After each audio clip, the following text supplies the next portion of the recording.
welcome back, Starladder fans. LD's gone and Ziori's back at the helm. I'll be joined by Blaze once again as we continue on for our Starladder Season 10 Day 6 America coverage. We've got our second game of the day, Evil Geniuses versus the Dream Destroyers. Oh, it should be a good one. Blaze, my friend, how you doing? Doing pretty good. Game number one wasn't as closely contested as I was hoping it would be, but maybe we'll get an interesting show here. Obviously, the underdogs, Dream Destroyers, they're not looking so great in the tournament. In fact, as far as making it to the top four, that's just straight up impossible. But all the same, they can be fighting for pride here, while Evil Geniuses look to fight for the number one seed. Right now, they are in first place, but in order to guarantee that over Sneaky Neeks Assassins, they do need to win this game. So we'll see as we get a few more games throughout the night how that's going to transpire. But for now, it looks like we got a interesting early game at the very least on our hands. Miranda Shadow Demon going to be picked up on the side of the Dream Destroyers, and that's going to most likely net them a nice few kills. Yeah, definitely. A dubious duo that we saw a lot of in past patches, and it's fallen off. You and I have talked a lot about Shadow Demon recently, and we'll finally get to see him picked up. So that makes me a little bit happy to see this coming out of Dream Destroyers. And, you know, even though Dream Destroyers are now not going to make it into the top four, and that's been decided, not a great place to be, this is a fun opportunity because this game still matters for Evil Geniuses. This is a team that you normally don't have an opportunity to scrim against. So Dream Destroyers, like you said, pride on the line, and if they upset EG, will certainly warm the hearts of fans everywhere, or maybe the opposite effect for EG fans across the world. But taking a look at this draft, looking fairly straightforward. Aside from that Shadow Demon, Dream Destroyers did make that very smart decision to ban out the Razor, which is what EG has been first picking anytime they have the opportunity.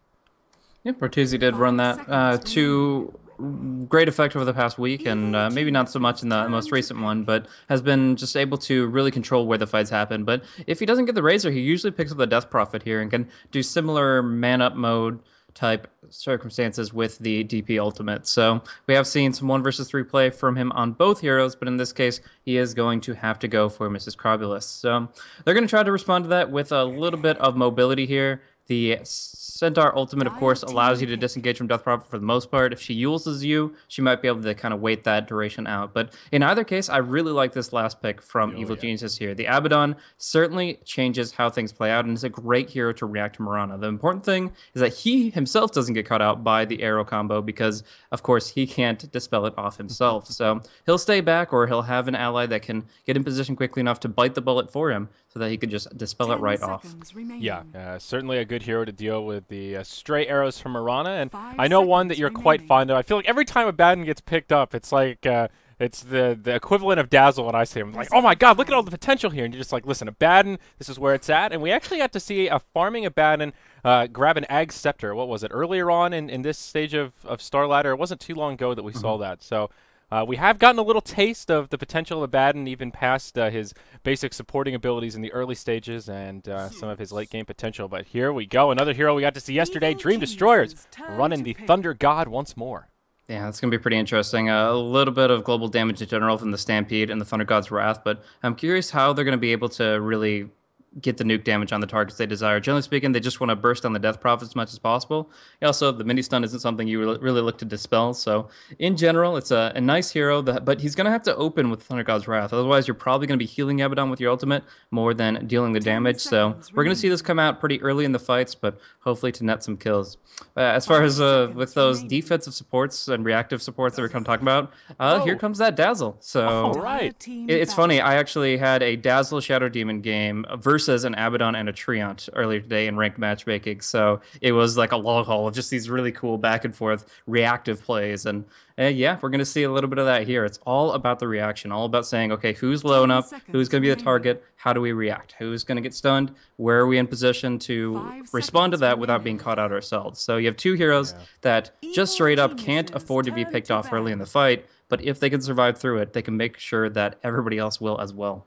Yeah, I think this final ban from Dream Destroyers is absolutely spot on. The Weaver, a hero that pairs very well with the Abaddon just in general, with the Aphotic Shield, lets him man up under towers and really do a lot of damage in the early stages of the laning phase. And when paired with a Dazzle, it gets even worse. I have a feeling Evil Geniuses will be looking for a potentially killer tri-lane, even though Abaddon and Dazzle are known for their healing prowess. Oh, yeah. This is maximum sustain, and this is 3 protect 1 on the Death Prophet. This is going to be ridiculous, Blaze. I don't know that Fear will ever die this game. He'll be the one to take the Death Prophet. And does that mean Oh, Arteezy on the Nature's Prophet. Okay, Universe on the Omni Knight. PPD will take point on the Dazzle, which means Zai is on the Abaddon. And wow, we are in for a treat here, Blaze.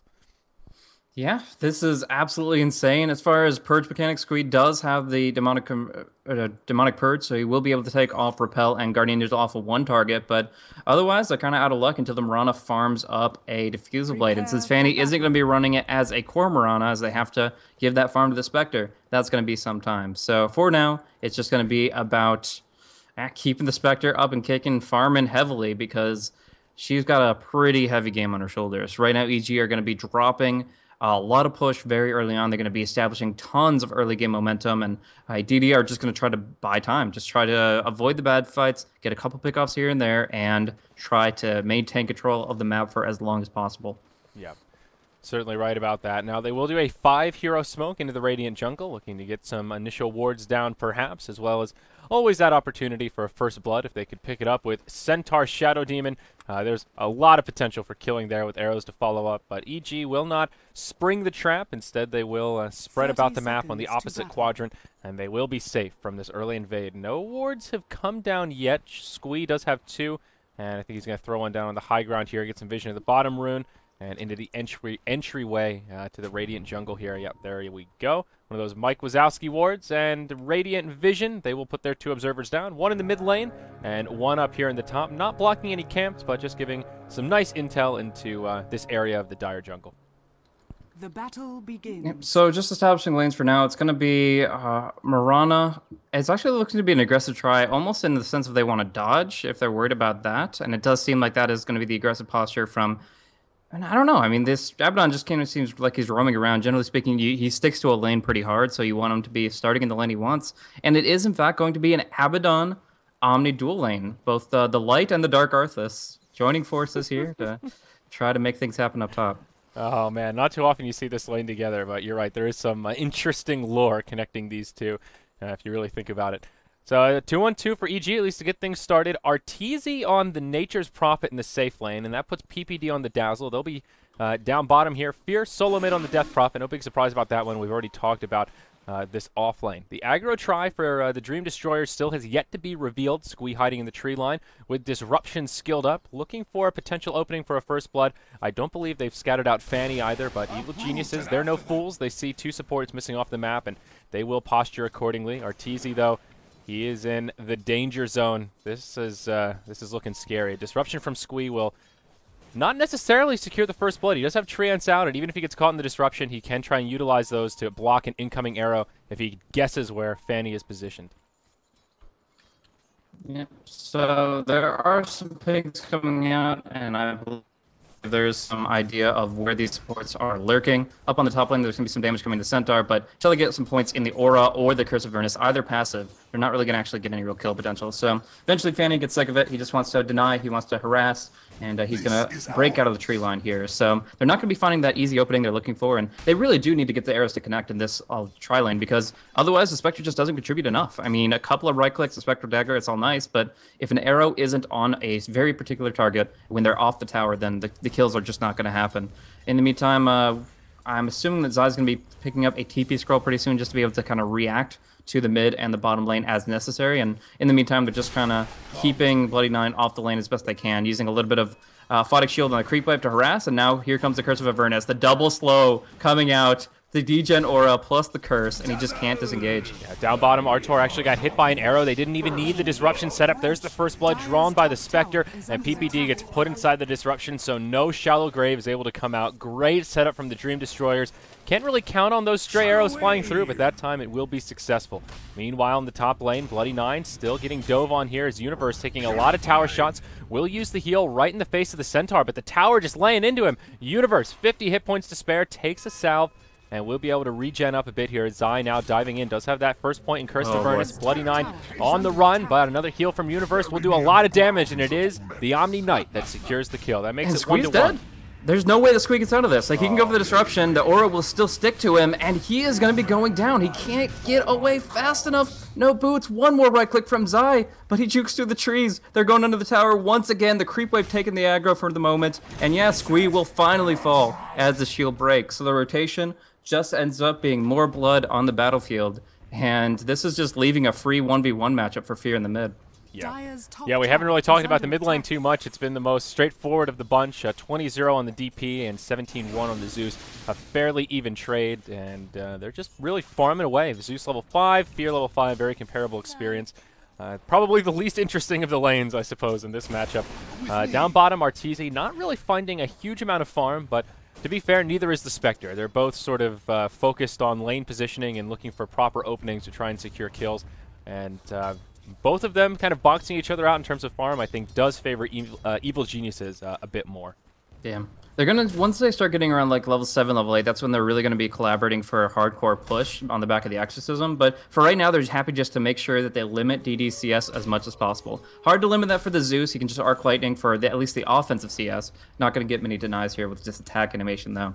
Beyond that, we are going to see Spectre pick up 15 for herself. That's not too shabby, as she will be able to finish up the phase boots here. But up top lane, you cannot let this lane get in melee range of you. If you ever let them close, they're going to just pursue you to the ends of the earth. And here, he doesn't hit the stomp. The rotation from Arteezy, the death of Bloody Nine. Yeah, no way he'll survive this one. And even an Orb of Venom now picked up on the Omni Knight. So you've got that slow in addition to the Curse of Avernus and the value point in Degen Aura.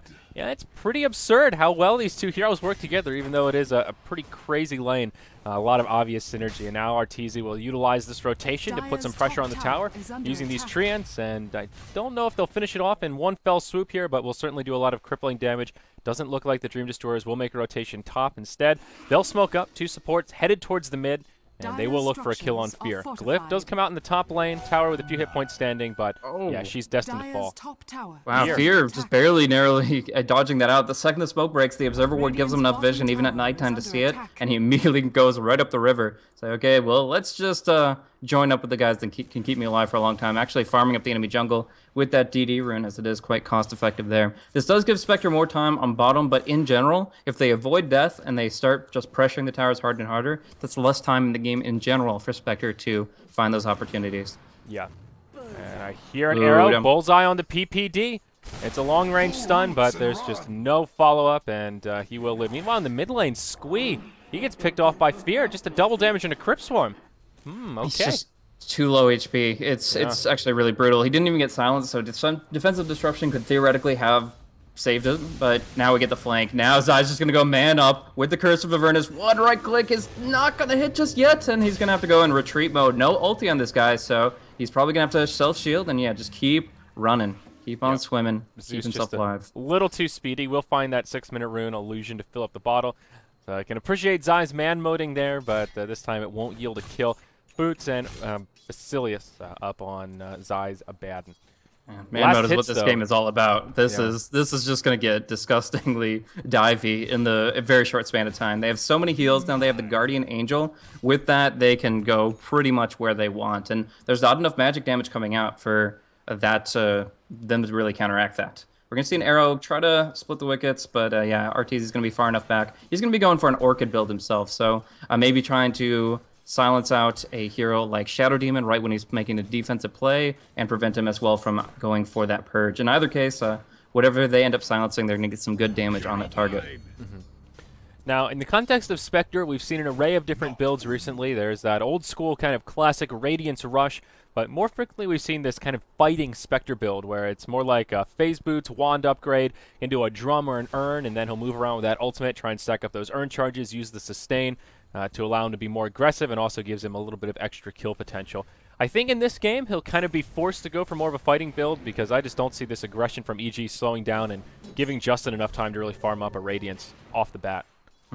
We just see some pressure maybe coming out onto PPD here. He's kind of going toe-to-toe with Justin, who was farming up on the high ground with the dagger. But yeah, with some high nuke damage and the fact that he is kind of by himself right now, he probably is the easiest target for them to pick off. But they don't have full sight of him right now. Instead, it's the other way around. The Observer Ward comes down just outside of range of DD's Sentry, and that means they're going to have good control of that rune spawn until Zeus starts lightninging stuff.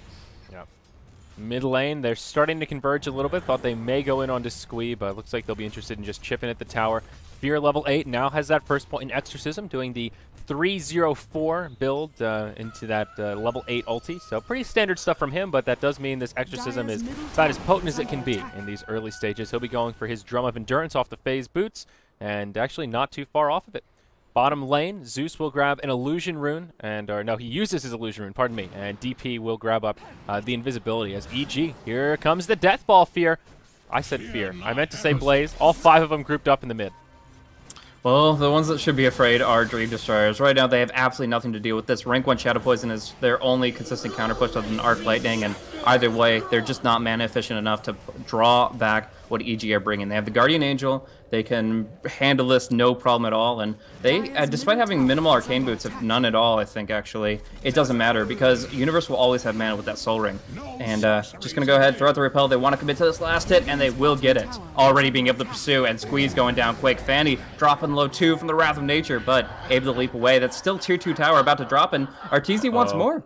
Yeah, he's not done yet. No leap now. Fanny will get caught by a stray Crypt Swarm as well as some auto attacks from Arteezy. That will make it a 2-for-0 and a tier 1 tower. EG getting that snowball rolling down the hill, and they'll just continue on. This is the power of the lineup. They have so much sustainability. You mentioned that Soul Ring on Universe. They've got the Basilius on Zai, and they'll have plenty of mana just to keep pushing on. A lot of sustain from PPD to heal up everyone at once, and then that big focused heal coming out from Universe. The borrowed time will get procced on Zai as Zeus comes in with a nuke, but the tier 2 tower goes down. Arteezy with the last hit, Fear, caught inside of Disruption, will take some damage, but gets repelled. They'll head for the retreat. Now Stampede used, they'll finish off Arteezy as he tries to make it out. Unfortunately now EG running a little bit low on mana, but Zai just going mad mode. He'll finish down the Shadow Shaman. No ultimate on him, so he needs to be a little careful here. The Urn will get picked up, but oh, there's the turnaround heal. Arrow hits Universe, but Zai, he's not too afraid, and this Aphotic Shield won't even be needed to get the kill. We'll finish him off with a Mist Coil, and the Dream Destroyers, they're just getting picked apart here. Chobo tries to TP out. PPD will zap him down, and all that damage coming out as the Treants surround him and maximizing the DPS from the Shadow Wave. Evil Geniuses, just no need to back up. Zai will get caught in a Disruption Arrow, and this will be the end of him. No ultimate cooldown quite yet. And EG will settle down a little bit, but oh boy, a lot of momentum off that push. Already 10,000 gold in their favor. I think somewhere in there you said that EG need to be careful. No way. They are just going as manly as they can be, going out and doing all the damage without really taking any. I'm honestly surprised that there are 3 kills on the board in favor of Dream Destroyers. Their burst nuke from Zeus is quite substantial, and they did lose one there. And then on the tail end of it, Abaddon did go down, even though I think actually Universe was just barely in range to Soul Ring and heal. In either case, yeah, they do get a few kills, but it's a momentary reprieve. Spectre wasn't able to, in the interim of their push, take down the bottom tier 1, brought it to 80 HP, but it's now in deniable range, and they're just going to continue the assault. Exorcism available. They don't even need it for the tier 1. Just going to DD rune this down. Yeah, and I was going to say what they really need are some Arcane Boots, and PPD will fix that issue. He picks up that as his first item on the Dazzle, and now they have a lot more mana sustainability, which will certainly make things easier. Fear very close to the Yule Scepter Divinity, so that also will help deal with some of his mana issues. Up top, Squee in some trouble. Arteezy has the Orchid, and that'll be just a nice, easy solo kill. Clicks him down, and Shadow Demon once again takes a tumble. Now bottom lane, tier 2 tower under assault. There is a glyph for the Dream Destroyers, and will they try to burn it to slow this down? Radiant glyph comes out as in the mid. Bloody Nine and Justin look for a tower. They don't have much pushing power, and EG will win this tower race very easily. Finish off the tier 2, and now they can TP home. Arteezy rotates through. Bloody Nine gets caught by the Orchid. Moonlight Shadow flies out. Omni Knight's there with the heal bomb, and that'll bring him down. Nature's Prophet unfortunately will fall in return, making it a 1-for-1, but EG still finding a great trade, clearing out the last of the bottom towers.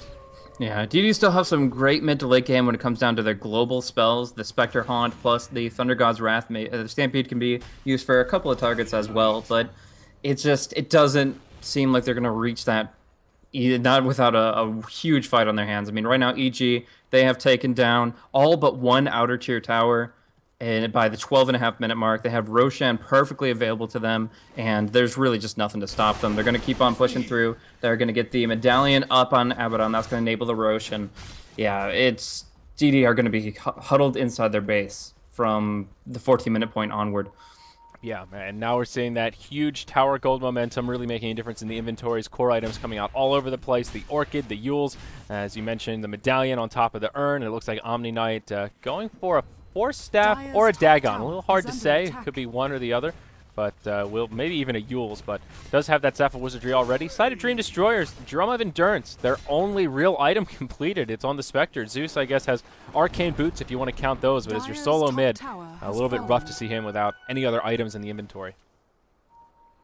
So this strategy certainly paying off so far, getting all this gold momentum behind them, and we're just going to be seeing some hard offensive pickups from this point forward for Fear as well as for Arteezy. They don't really have anything to fear with a Repel on their back and with the Abaddon shield nearby as well. But we do see, at least down bottom, there's some potential here with the Stampede to move on top of Arteezy, and he does have to kind of keep himself off the lane for now.